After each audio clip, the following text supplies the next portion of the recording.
Anggota wajah yang wajib dibasuh ketika berwudu itu tidak hanya anggota yang terlihat ketika kita berhadapan-hadapan dengan orang. Membasuh siku itu tidak bisa menjadi sempurna kecuali dengan membasuh lengan di atas siku. Masih banyak dari kita berniat wudu ketika membasuh tangan ataupun hanya mengucapkannya dalam lisan.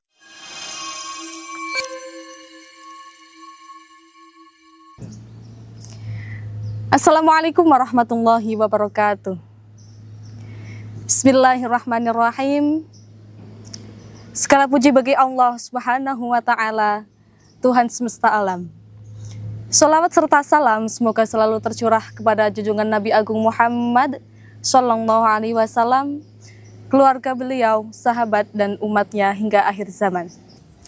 Sahabat yang dirahmati Allah, salah satu nikmat besar yang Allah berikan kita sebagai umat Nabi Agung Muhammad Sallallahu Alaihi Wasallam adalah apabila Allah mensyariatkan suatu ibadah, maka Allah juga mengajarkan bagaimana cara melaksanakan ibadah tersebut dengan penjelasan yang rinci melalui Nabi Agung Muhammad Sallallahu Alaihi Wasallam.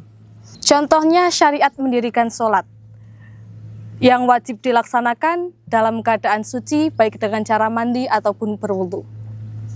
Dalam hal ini, Allah melalui Nabi Muhammad SAW menjelaskan semua tata cara mengerjakannya, baik itu sholat itu sendiri, mandi, ataupun tata cara berwudu. Allah Subhanahu wa Ta'ala berfirman dalam Quran Surat Al-Ma'idah ayat 6. A'udzu billahi minasyaitonir rajim. Bismillahirrahmanirrahim. Ya ayyuhalladzina amanu idza qumtum ilas sholati faghsilu wujuhakum wa aydiyakum ilal marafiqi wamsahu biru'usikum wa arjulakum ilal ka'bain. Al-ayah. Dalam kesempatan kali ini, perkenankan saya Hanum Mawadah sebagai santri putri Pondok Pesantren Tanbihul Ghafilin untuk membaca dan mempelajari bersama kitab takrib karya Al-Qadhi Abu Syuja, tepatnya pada bab wudu. Qala al-muallifu rahimahullahu ta'ala wa nafa'ana bi'ulubihi fid dharaini amin. Bismillahirrahmanirrahim. Faslun utawi iki ikono anggit fasal swiji. Wa furudul wudu'i utawi pira-pira fardune wudu iku sittatu asya'a 6 pira-pira swiji-wiji. An-niyatu swiji iku niat. Inda ghuslil wajhi nalikane basuh rai, wa ghuslul wajhi lan basuh rai, wa ghuslul yadaini lan basuh tangan loro, ilal mirfaqini tumeka maring sikut loro, wa mashu ba'dir ra'si lan ngusap sebagiane sirah, wa ghuslur rijlaini lan basuh sikil loro, ilal ka'baini tumeka maring polok loro, wa tartibu lan urut-urut alama ing atase perkara dzakarnahu kang wis nuturaken ingsun ing ma. Fardu-fardunya wudu ada 6. Yang pertama adalah niat. Niat adalah menyengaja melakukan suatu ibadah bersamaan dengan melaksanakan ibadah tersebut. Dalam hal wudu, niat harus dilaksanakan ketika membasuh muka. Mengapa demikian? Mengapa niat itu tidak dilaksanakan ketika membasuh kedua tangan, berkumur, ataupun beristinsyak? Karena ketika anggota tersebut, yaitu membasuh kedua tangan, berkumur dan beristinsyak, itu bukan termasuk fardu-fardunya wudu. Namun, membasuh ketiga anggota tersebut hukumnya sunnah. Niat harus diucapkan dalam hati, tidak cukup melafadzkan niat hanya dengan lisan. Dengan demikian, tata cara berniat adalah ketika membasuh wajah, bersamaan dengan hal itu juga hati mengucapkan niat. Fardu yang kedua adalah membasuh muka.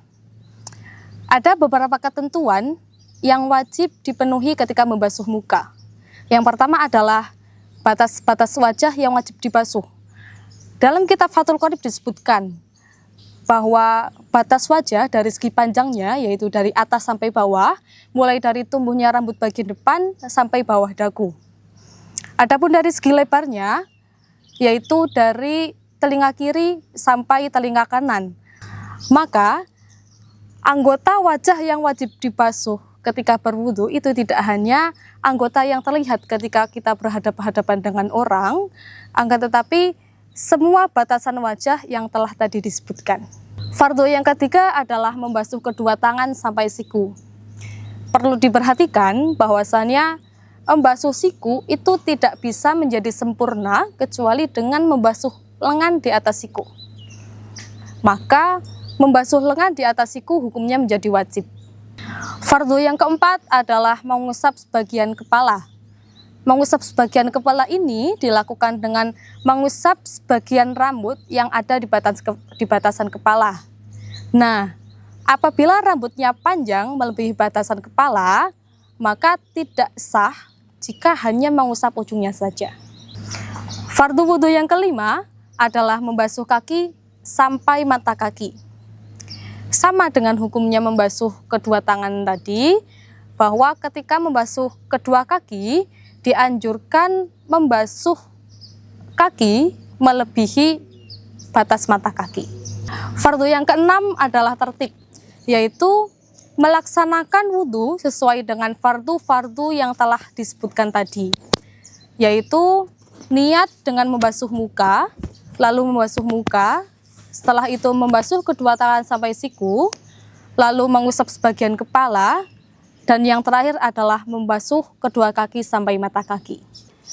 Dari keenam fardhu wudhu yang telah disebutkan, ada beberapa hal yang perlu perhatian khusus, seperti halnya dalam melaksanakan niat. Masih banyak dari kita berniat wudhu ketika membasuh tangan ataupun hanya mengucapkannya dalam lisan.